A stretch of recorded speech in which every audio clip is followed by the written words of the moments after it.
Leo asubuhi nimekuja nikapata watchman wangu ameuawa na pharmacy imebomolewa. Wezi wameingia wakachukua vitu zenye zilikuwa hapo.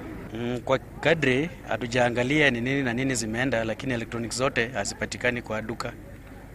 Alafu kuangalia na wamevunja mahali penye tunaweka pesa. Wameiba karibu TV 3 zenye zilikuwa CCTV. But tumeachia sasa all the investigative agencies to do their work. Tumengoja DCI. From there at least we will take the next step. Tumeamkia asubuhi ya leo tumepata mwenzetu ameuawa ambaye alikuwa analinda duka la dawa. Na kwa upande wa security hapa Misikhu security tumecharibu. Hasa kama mimi mmoja wao huwa tunatembea. Lakini unajua mwisi akija hawezi kuambia anakuja njia gani. Sasa kitu tunachoomba wananchi, hii shida inapatikana kwa sababu ya kutokupatiana information. Nyinyi wananchi mnapata information, lakini kusema mtu fulani anahusika na hii kitendo hamtaki kusema. Maafisa wa hapa wameshika wezi wengi hapa.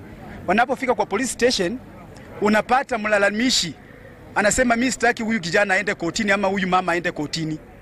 Sasa wakati yeye anakataa kupeleka huyu mshtakiwa kotini, serikali sisi hatuna nguvu ya kupeleka huyu kotini.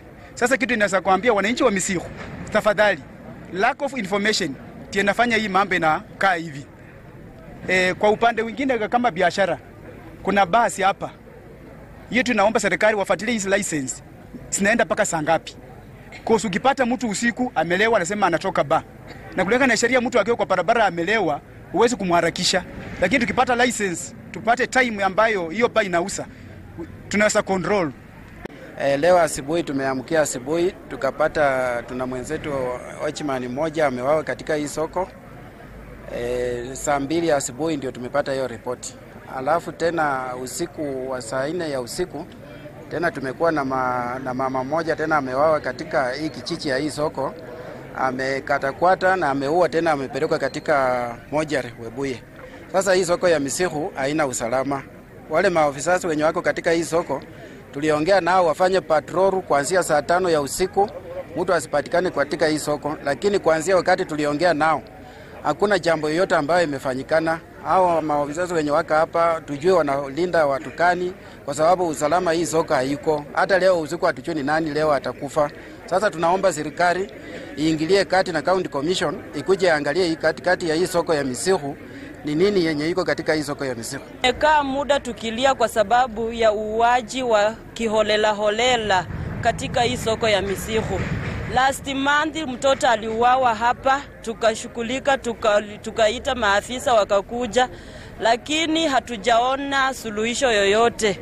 Wakati huu asubuhi ya leo tumekuja katika kazi yetu, tumepata soja mmoja ameuawa. Hatujui soko ya Misikhu tutaenda wapi na tutafanya nini. Hata wametutia uoga katika kazi yetu, hatujui tutaenda wapi na tutafanya nini katika hii soko ya Misikhu. Chenye ninaomba maofisa muingilie kati katika hii soko ya Misikhu kwa usalama na mtusaidie. Bure sisi soko ya Misikhu tunafanya kazi ndio watoto wetu wasome, watoto wetu wakule, ndio tujimudu katika maisha.